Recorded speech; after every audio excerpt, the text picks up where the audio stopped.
we're now talking about what Trump is going to do, but we don't know exactly because nothing has been done.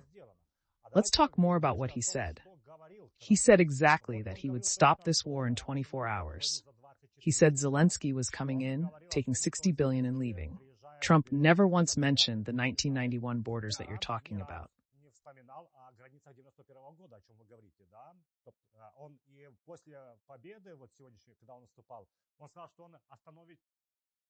I mean, even after tonight's victory, when he conceded, he said he would stop the war in the world, but he didn't mention Ukraine. That's what Trump was saying. I also followed the betting companies before the election. They won't work to their own detriment, and in the last week they've been giving Trump a win, though not a sure thing, a win. They are now taking bets that the war will be over in 90 days, 45% on that event. But what Trump was saying doesn't exactly promise a withdrawal along the lines of 1991.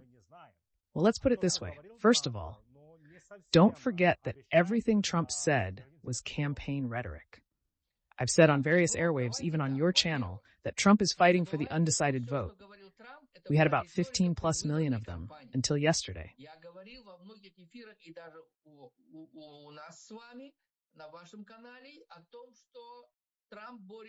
These were those for whom internal problems were more important than external ones. For them, the problems of Ukraine and Israel were far from the first place. They demanded, and I understand them, that taxpayers' money be spent on solving domestic problems, on fighting, on lowering prices for essential goods, on stemming the flow of illegal immigration that had hit the country.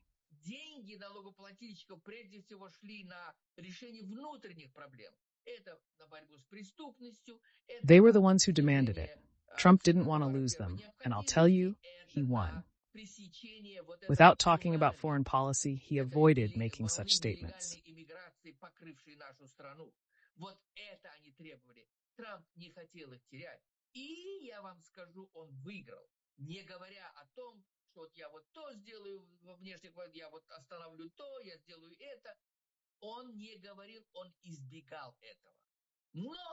But lately, things have started to spill out of him that he is likely to do. Number one, again, I'll take you back to the meeting with Zelensky, specifically at his Trump Tower in Manhattan. When going public, I brought up the very issue that you mentioned, about Zelensky allegedly leaving America with money.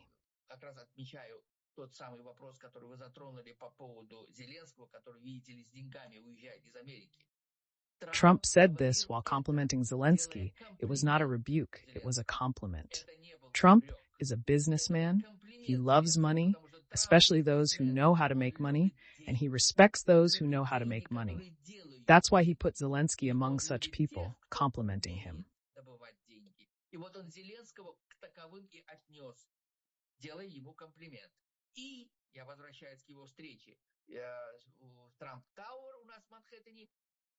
I go back to his meeting at Trump Tower in Manhattan, when Trump said publicly, surrounded by reporters, that he first learned the truth about the war in Ukraine from Zelensky himself. That's the first thing he said. The second thing he said, Zelensky is ironclad. This was also a compliment, meaning that Zelensky cannot be persuaded or broken. This is a very important point.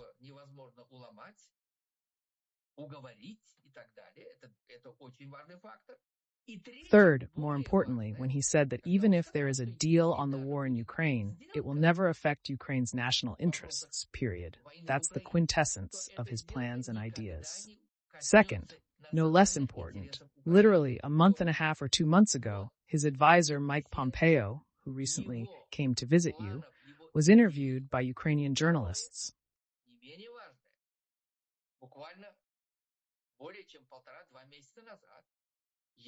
So the same Mike Pompeo published a plan for Ukraine's victory. And Mike Pompeo is not just a man, he's Trump's advisor today.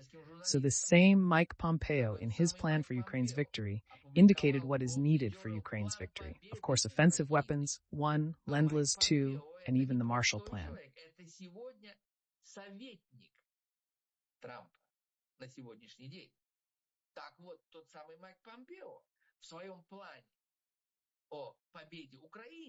Do you think he could have published this without Trump knowing?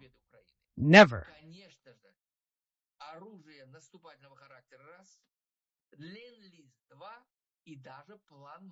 Trump is not someone who can allow such things. If he has allowed his current Vice President Vance to say nasty things about Ukraine so far, it is only for one thing, to show our public, the voters, that he is playing the role of a good cop, but he has a bad cop. It's a tradition of American politics. Well, yes, Boris, but I'm sorry to interrupt you, but don't you think it's wrong to interpret Pompeo's words as something that's certain to happen, and Vance's words as, well, yes, that's right, he said that, because it could be the other way around. Vance is saying what Trump can surely do, and Pompeo said it so he knows. I don't think so. Why? Because again, I take you back to Trump's main goal of getting the undecideds on his side, the ones for whom Ukraine and Israel are not at the top of the list.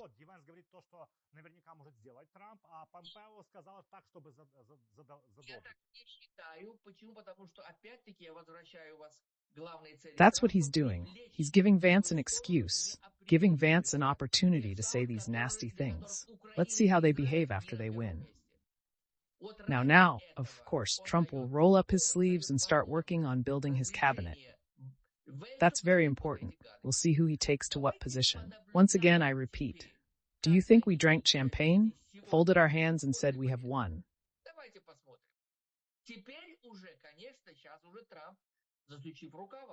No, the work is just beginning. We will be watching and lobbying carefully to make sure that Trump has the right people in his cabinet. I've already named, first of all, Mike Pompeo. Second, Nikki Haley. She should be in his cabinet as well. I think he's going to have her. I've heard from reliable sources.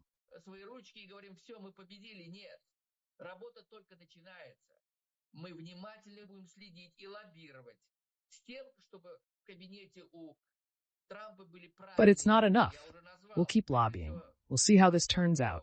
It is not in his interest to fail to meet the expectations not only of the American people, but of the entire world community.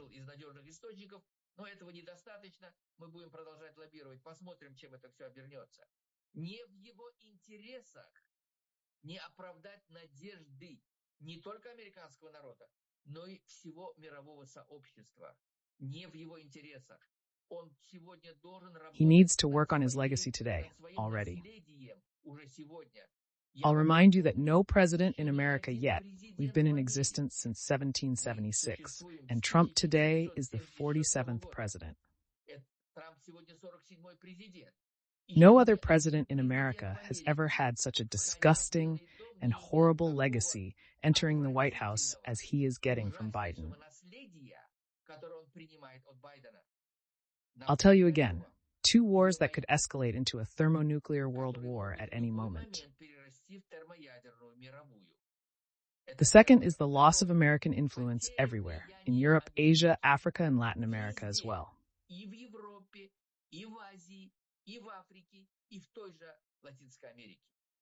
Thanks to Biden's 3.5 years in the White House, just this.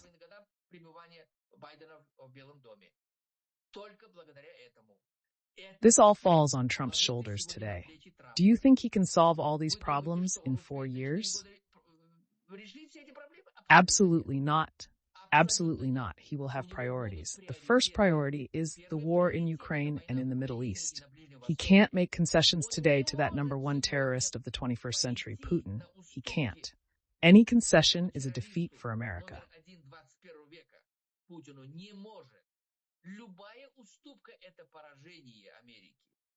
Any concession in Ukraine is a green light to China, which will take it in its own way and immediately act to swallow Taiwan. This is not in Trump's interest, not in America's interest. The same will be a green light to Iran, which has already spread its nets, its tentacles, to such an extent that today Israel's existence is already under, a terrible threat.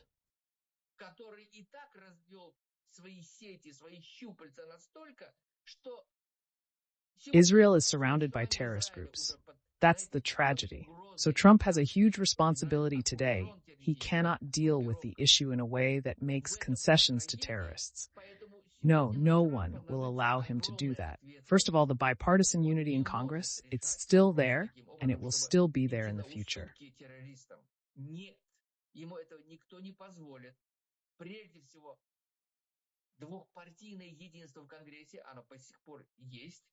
I don't doubt it, because quite a few Democrats also support Ukraine. You have to be objective.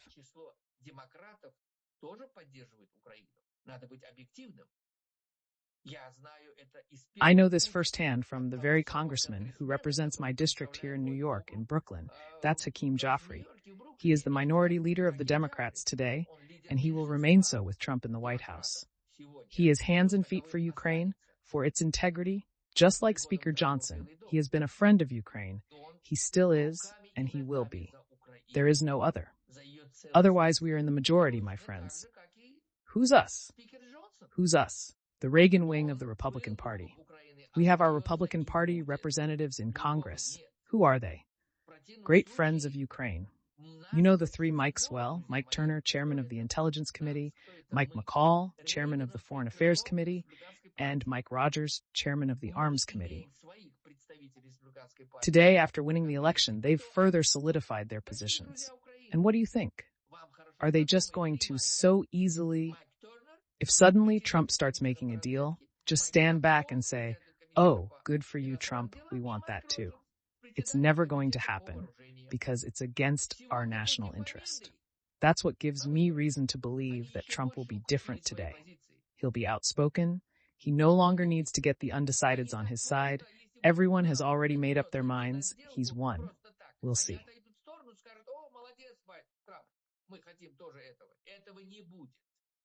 Никогда. Потому что это противоречит нашим национальным интересам. Точка. Вот это дает мне основание считать, что Трамп сегодня уже будет другой, он будет откровенным. Ему не надо уже привлекать на свою сторону неопределившихся. Все уже определились. Он выиграл. Посмотрим.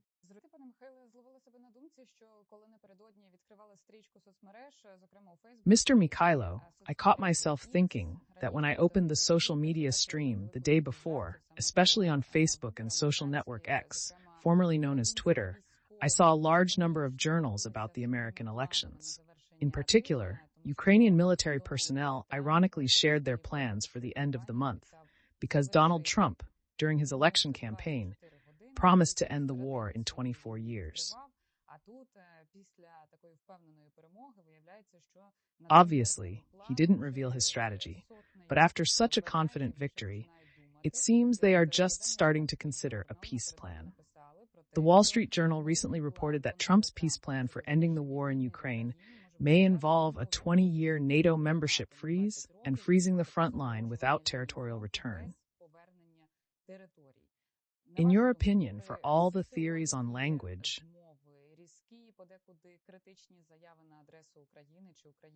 Trump has not voiced any strategy publicly. So what should we expect from these peaceful efforts of the new administration, which will take up the fulfillment of obligations in the evening? Well, first of all, he made a good joke, I think. You know, there is Michael Nucky, a political analyst, an opposition Russian, pro-Ukrainian, who collects money for the USSA.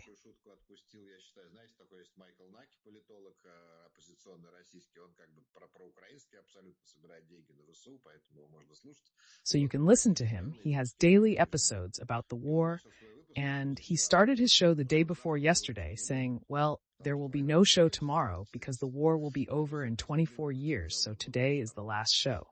He then, understandably, moved on to reality, and the reality is that Trump had no plan.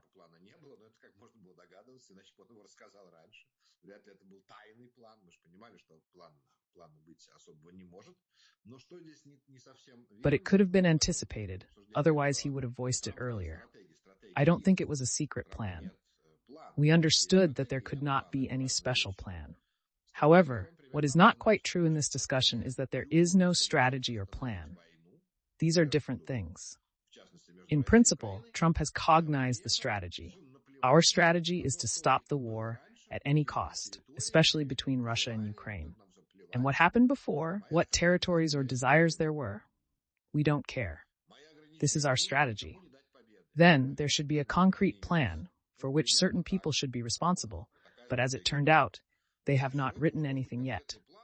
But we understand that within the framework of this plan, there cannot be any fantastic ideas, such as the arrival of aliens.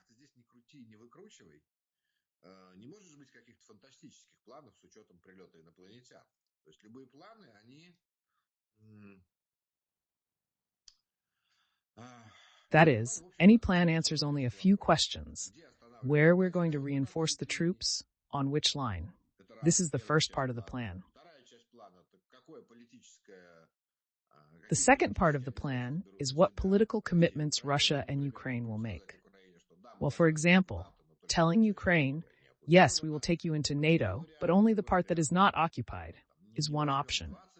Another option is, we will not take 20 years, we will not take 5 years, we will never take you.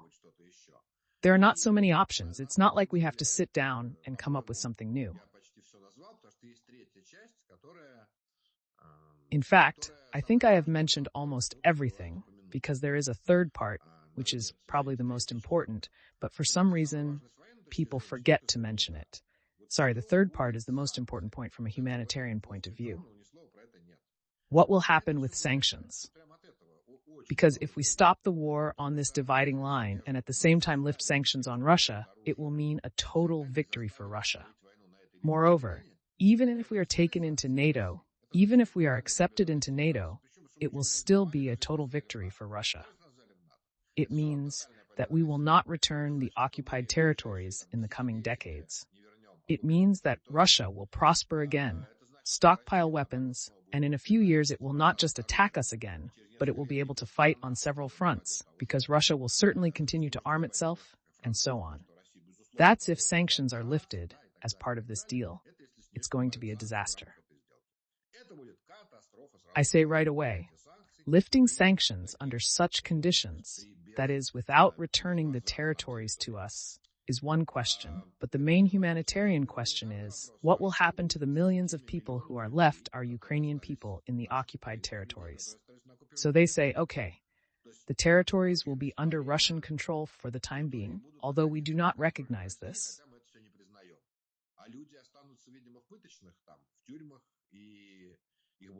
And people will remain, apparently, in torture cells, in prisons.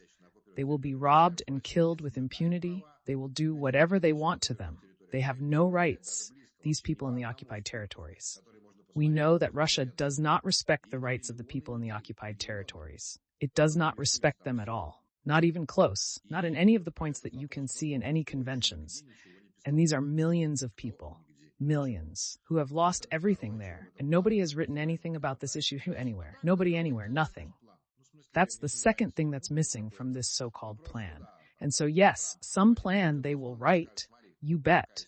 There will be some issue that Trump will call Putin, conditionally speaking, say, look, this is the story, sign right here. Як в Лесі Українки, щоб не плакать, ми сміялись, завершення війни за добу. Цей популізм, до якого вдавався Дональд Трамп. In your opinion, would it be possible to finish such a large-scale, huge and crooked war really in a day, taking into account the fact that Ukraine receives bad news from the front, for example, only every day? So in my view, of course, you can't end this war in 24 hours, and it was all an election ploy, that in itself.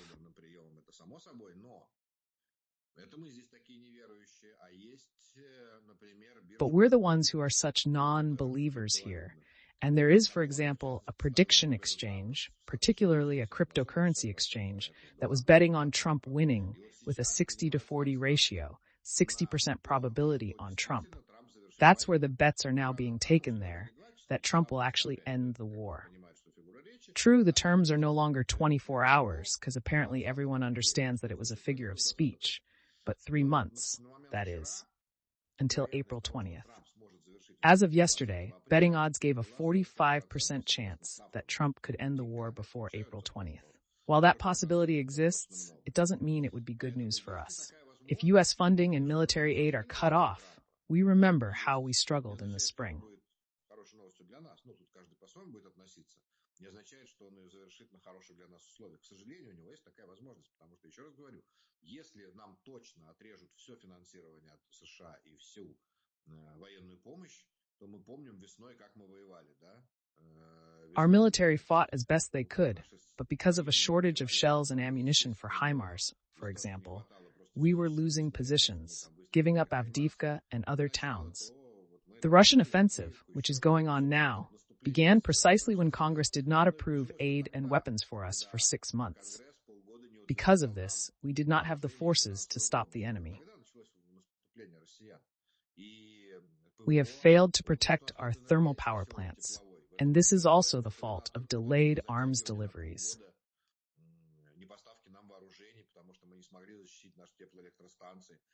When Russia tried to bomb the triple TPP in the winter of 2022, we only had 7 interceptor missiles, and they needed 11. Но, сказал Зеленский, они направили 11 ракет, а у нас было 7 противоракет, больше просто не было. 7 сбили, ну, точнее, в штуках. 7 сбили, говорит, остальные 4 нечем было сбивать. Нечем, потому что Америка не поставляла нам ПВО. И вот этим способом, да, Трамп может, в теории, принудить нас к миру. Но теперь я могу, единственное, развеять все вот эти, как вы говорите, да, все-таки давайте из этого устроим немного и хороших новостей. Вот мое глубокое убеждение в том, что это все не получится. И не получится по вине одного человека, и не Трампа, а не получится по вине Путина. То есть, как бы там ни было, вся, во-первых, и риторика Путина, и поведение Путина говорит, и главное, цели жизни, политические цели. 7 were shot down, and the rest we had nothing to shoot down because America didn't supply us with air defenses. So yes, Trump could theoretically force peace on us, but I can dash those hopes. My belief is that it won't happen, and it won't happen not because of Trump, but because of Putin. Putin's rhetoric, his behavior, his political goals all run counter to the idea of a peaceful end to the war.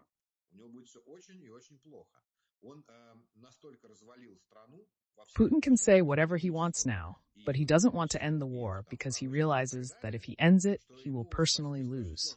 Russians can celebrate victory, but Putin will be politically on the losing side. He has ruined the country in every way, politically, economically, industrially, and it will be very difficult for him to save himself. War is his only chance to hold on to power. He bet on it even after 2022. If Trump had come to power in 2022, it might have been possible to roll it back, regain some territories, and say we won.